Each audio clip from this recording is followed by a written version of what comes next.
The pandemic affected a lot of people negatively here in the US and around the world, but here in America, perhaps no one more than children, and especially when it comes to the learning gap that has occurred over the last couple of years as schools shut down due to COVID restrictions.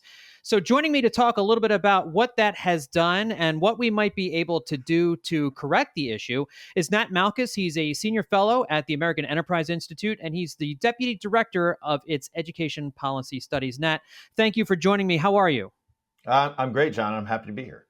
Well, I'm thrilled to talk to you because I think this is a really important issue. Obviously, we all care about our children. If you look at the polling for the midterms, obviously, education is one of, as always, the most important issues that people care about. And we're here we're speaking in late September, early October. So school has been back in session for a little over a month now. And in almost all cases, students are finally back in the classroom. But the time away from the classroom caused many, if not most students, to fall behind. So understanding that there are many different school districts, many different states, and students have different abilities, how far behind are kids today on average?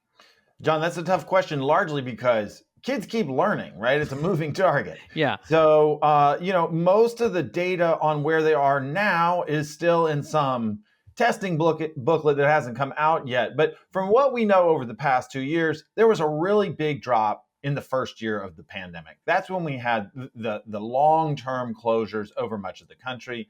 And kids lost, 2, 3, up to 5 months of learning. But that wasn't constant across districts. We are just getting some of these data, and it's just coming in clear. And we're also seeing something of a bounce back now in most states. But the way you want to think about this is students lost months and months of data, and they've caught not of data of learning, and they've caught up part of the way, but they have a long way to go. So there are obviously a lot of political reasons why different states and different school districts made the decisions that they made. A lot of them on the plus side, a lot of them on the negative side. And one of the points that you made in a recent op-ed just before the start of the school year was that neither red states nor blue states were terribly flexible in dealing with schools and COVID. Can you elaborate a little on that? Yeah, what we'd like to see, right, when you have a pandemic is that the measures schools take, especially ones that are going to have deleterious effects on students, like closing schools or extended mask mandates, that you would do those things when the pandemic threat was high, and then you would take them down when the threat sort of went away. Well, in tracking school closures during the first full pandemic year and mask mandates last year, I had hoped that I would see differences over time relative to the threat. What we actually saw was big political differences where school districts that were in places that voted for Joe Biden tended to be closed longer. They tended to mask longer or have mask mandates longer. And the opposite was true for Trump districts. But for the most part, those weren't very responsive to changing COVID threat. They sort of set those policies up at the beginning of the year, and they kind of stuck to them no matter what was happening. So, how are schools dealing with COVID-19 now? Because I think most people look at it as endemic, and we've seen blue states reduce their restrictions, if not eliminate them altogether, in many different cases. So, what's the new normal right now in schools for kids? Well, John, you hit it right on the head. As far as the new normal, well, it's not so new everywhere. In some places, and this is disproportionately, red states and red districts, non-urban districts, relatively smaller ones. They'll tell you we've been kind of back to normal for 14, 15 months, even longer.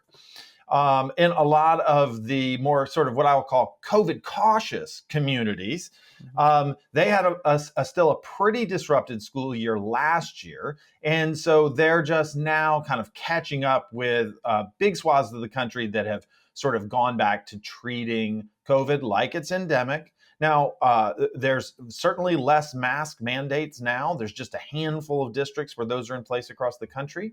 And even things like, and certainly COVID testing is lower, but even things like contact tracing have really come to a low ebb now. So, in much of the country, things are more or less back to normal when it comes to mitigation efforts.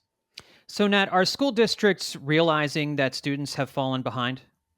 Yeah, I mean, there's no doubt that school districts realize it. The question is the yes, but here is whether they're actually connecting the students that need it to these offerings. And this is tough, right? So there are school districts, they have a lot of federal money to come up with tutoring programs or extended day programs, whatever they can come up with to help students do better. But we know that students that were lower performing before the pandemic have had the greatest slides.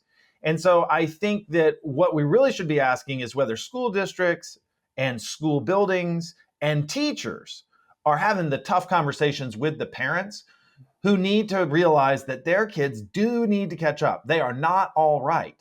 And if those conversations aren't happening, I'm not sure that districts' sort of nebulous efforts to try and offer services are actually going to hit pay dirt. You'd mentioned teachers just a second ago, and when we think about the difficulties that schools have had over these last couple of years, we talk about children a lot, but it's also been difficult for teachers. I know teachers have struggled with online learning and certainly with mask mandates in many different districts. So, what kind of challenges are teachers facing now as they try to get children caught up who need to be caught up? Yeah, I mean, I think that it's certainly required that we realize how bumpy a road it's been for teachers. It has been tough. And it has disrupted a lot of the rhythms of schooling, the things that we just take for granted. I mean, you don't even have to get into schoolwork. You can think about kids who haven't been in school for a couple of years and are in second or third grade and need to learn how to stand in line. These are tough things to catch up on. I think that a lot of those rhythms of schooling have been difficult on teachers. Yes, there are some shortages in some places, but even aside from those shortages, last year we saw teacher absenteeism was high, substitute teacher demand was high and hard to meet. And then in terms of student behavior, we saw high percentages of schools reporting. I mean, I'm talking 80% of schools saying because of the pandemic, student behavior, student attendance, a number of these, again, habits of good normal schooling are really on the ropes. So teachers this year are really rebuilding those habits, and that's a tough road. Hmm. So, what kinds of real solutions can we put in place to help bridge any learning gap or any knowledge gap that might be there from the 2 years of COVID-19? Yeah, John, I'll be honest, and this is a little embarrassing. We don't really know. We've spent a lot of money. We've done a lot of programs as a nation and as public schools and private schools. Um, and there is no silver bullet for this. It's not just something where you flip a switch or spend some more money. Look, we've spent the money. Mhm. And the question, and there's questions about how school districts are spending the close to $200 billion that the federal government gave in COVID relief. There's a couple of things to think about. One is you can go for big bore solutions. This would be let's extend the school year for a couple of years, right? A lot more classroom learning time. Let's keep kids an extra hour a day. The problem is that those aren't very popular. So you can go with big bore solutions, but if locals don't want it, if parents don't want it, that can be sort of difficult to pull off. And then the other question is whether we know how to add that time to advantage in schools. There are more targeted solutions. Tutoring has been shown to work. We can think of other things that are sort of innovative solutions that target kids that are really behind. The question is, usually we target those at a small subgroup of kids, and after the pandemic, the target group is way bigger than it's been before. Hmm. A lot of research needs to be done now as it's going on to figure out what will work and what helps catch kids up. And we're not used to taking research and turning that around into programs in the timeline that we need to. So I wish I knew, but time's going to have to tell. Yeah, and it's not going to be a quick process as you're intimating right there. So certainly an issue everybody cares about here in this country. Again, with the midterms here, it's always at the top of the list of priorities for Americans when they're heading to the polls. And for people who want to be more educated and know what you're working on at AEI, where can they go to find your work, Nat? Yeah, you can look just search for education at aei.org, and for all the work that we've done tracking what districts have done during the pandemic as far as closures and masking and enrollment losses. There's a ton of data at returntolearntracker.net. Well, Nat Malkus, thank you so much for taking some time. I appreciate it. You bet. Thanks, John.